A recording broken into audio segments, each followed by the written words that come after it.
Hello and welcome back to Cheney's War Room. The following unabridged liberalism has been formatted to fit your screen and will be broadcast on a frequency only audible to absolute morons. Do it live! I'll write it and we'll do it live!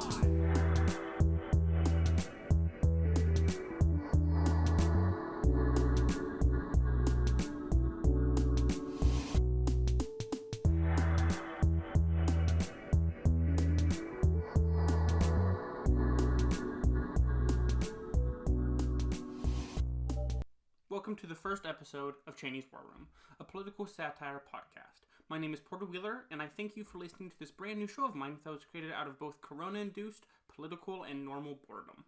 First, let's talk a bit about what this podcast actually is. Every week, or some specified amount of human quantifiable time I have not yet set a schedule for myself, I'll publish an article at medium.com, or some other publication about whatever topic I want to talk about that week. The preceding podcast, hopefully released days later, will be an explanation of my article, my arguments, and a more deep dive into the topic. You do not need to read the article to understand the podcast. I'm not trying to make you read here. I know my target audience. Nor do you need the podcast to understand my article. The article only serves as a nice, helpful framing tool to collectivize my thoughts into a cohesive argument. Also, importantly, the podcast is not just a text-to-speech of the article. It's standalone, albeit more rambly, dive into the topic at hand. I'll talk more lowbrow about the topic and any additions or neat things that got cut from the article. Also, you do not need to be a big politique to understand the podcast. I know I named it after the vice president of the second Bush administration, but don't worry, I doubt we will ever talk about him. I don't want to make this Ice Age baby of a podcast a mess of political jargon. I want to try to make it very accessible, and I promise any subtext will be given in font 30. Okay, I think that is everything on the boring administrative syllabus side, so let's actually talk about our topic this week. Eco-fascism.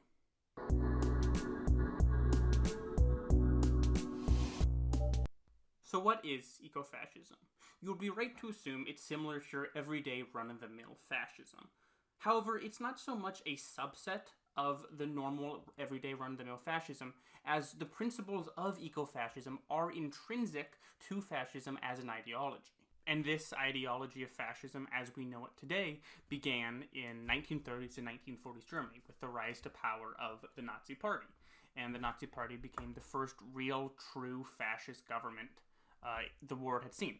And fascist governments are normally characterized by an authoritative government with principles of ultranationalism and forcible suppression of any opposition. This is your Hitlers, this is your Mussolinis.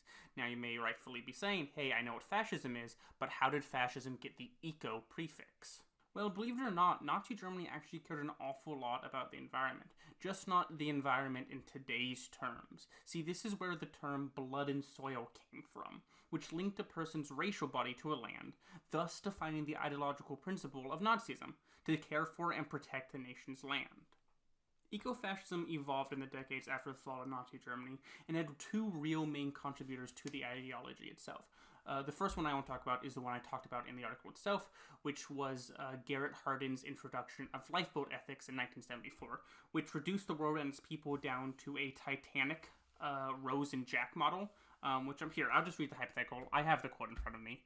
Quote, "What do you do when a ship carrying 100 passengers suddenly capsizes and there is only one lifeboat?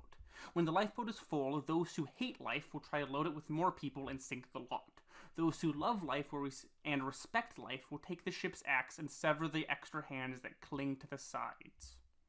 I want to save unpacking of that whole hypothetical for later because it'll come up in my conclusion to all this. But the second contribution wasn't as big that I felt after my research in it, and I didn't include the article because it just seemed silly. But after I did more reading on it, I was happy to find out that it's actually more sillier than I thought.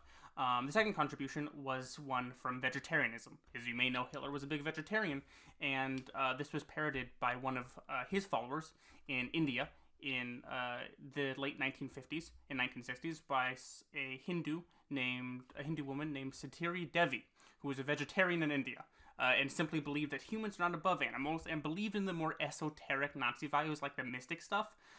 They're not really very interesting or relevant to this whole story and the whole ideological or the evolution of eco-fascism. The most interesting or relevant thing I did find on her was she did write a book called, no joke, Long Whiskers and the Two-Legged Goddess, which is a Nazi fanfic about a protagonist that is eerily similar to her and her cats. Honestly, I probably could do a whole episode about how crazy this woman was, but really isn't that important to all this. What is relevant, however, when we get into the modern age, is how many individuals had influences on the evolution of ecofascism to us today. The first one happened in the 1990s, was the Unabomber, or Ted Kaczynski. I always say his last name wrong. Kaczynski. You know him. He's the dude that has his shed in the FBI's basement. He was also a acclaimed eco-fascist by himself. The Unabomber's main influences came from his manifesto, his essay he wrote, which was a 35,000-word extended essay entitled Industrial Society and Its Future that he sent to all major publications, and pretty please promised that if they published it, he wouldn't blow up any more bombs. In this essay, he just essentially railed against modern industrial society and wanted us all to return to a more primitive age. The next real relevant contribution to ecofascism in the modern age came about a decade later with the terrorist attack in 2019 on the Christchurch Mosque in New Zealand. The shooters' manifesto described themselves as an eco-fascist and an ethnic nationalist. The same year, in 2019, then the terrorist attack in El Paso, that shooter's manifesto, who both praised the New Zealand shooter, also blamed immigrants for the destruction of America. If you remember, this happened in El Paso, Texas, and it was a terrorist attack at a Walmart near the border. And now we get to coronavirus, which is why I made this episode in the first place. Some of the responses that I have seen to coronavirus have shown what I believe are principles of ecofascism. The first obvious example that comes to mind is the Trump administration's referring to it as, quote, the Chinese virus.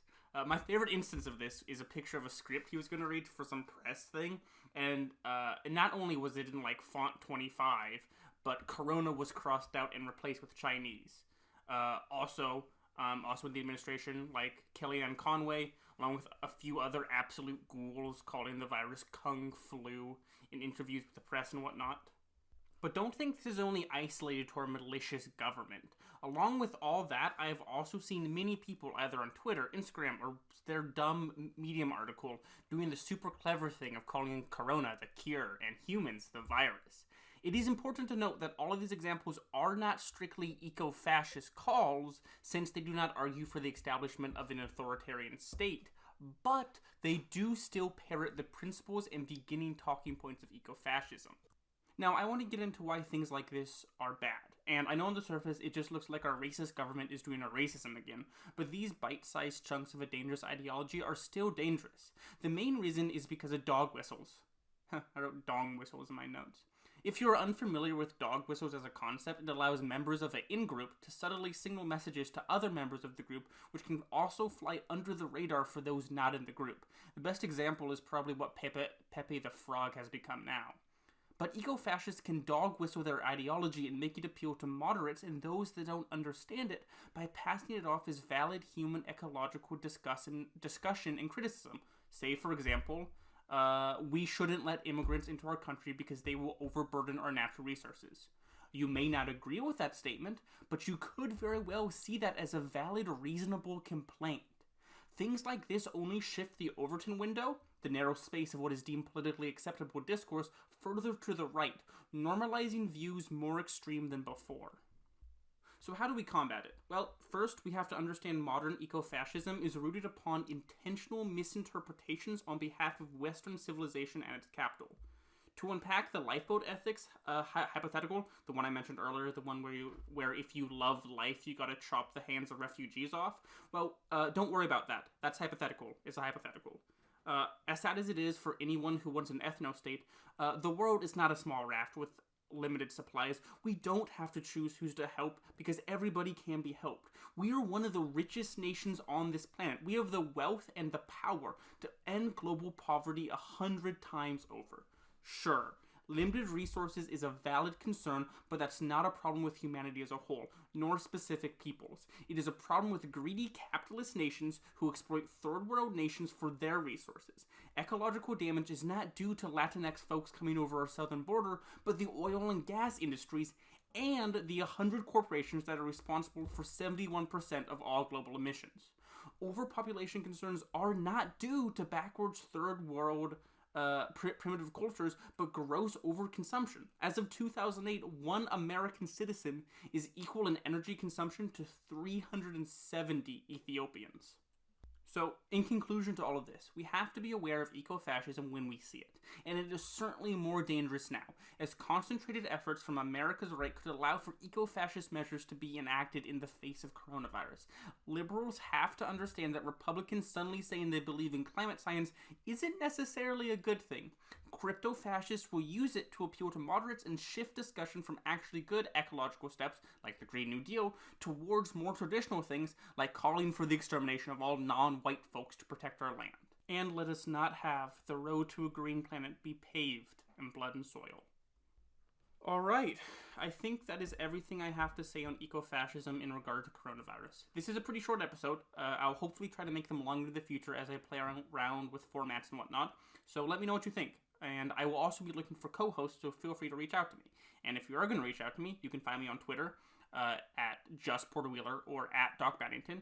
You can find me on Instagram at PorterWheeler, and you can find me on the E4 plane by lathering a photo of Mike Huckabee in suntan lotion and watching The Price is Right. And I also want to give a big thank you to some of you, some of the actual talented people that helped make this pod possible. Jaden Torson did the intro and all the music you've heard. I've linked him in the description of whatever platform you're listening on. Go check him out. Also, thanks to Avery Pravat for making the logo of the rancid-ass bird. It looks sick. Okay, well, thanks for listening to Cheney's War Room. I don't really know how to end this. Bye.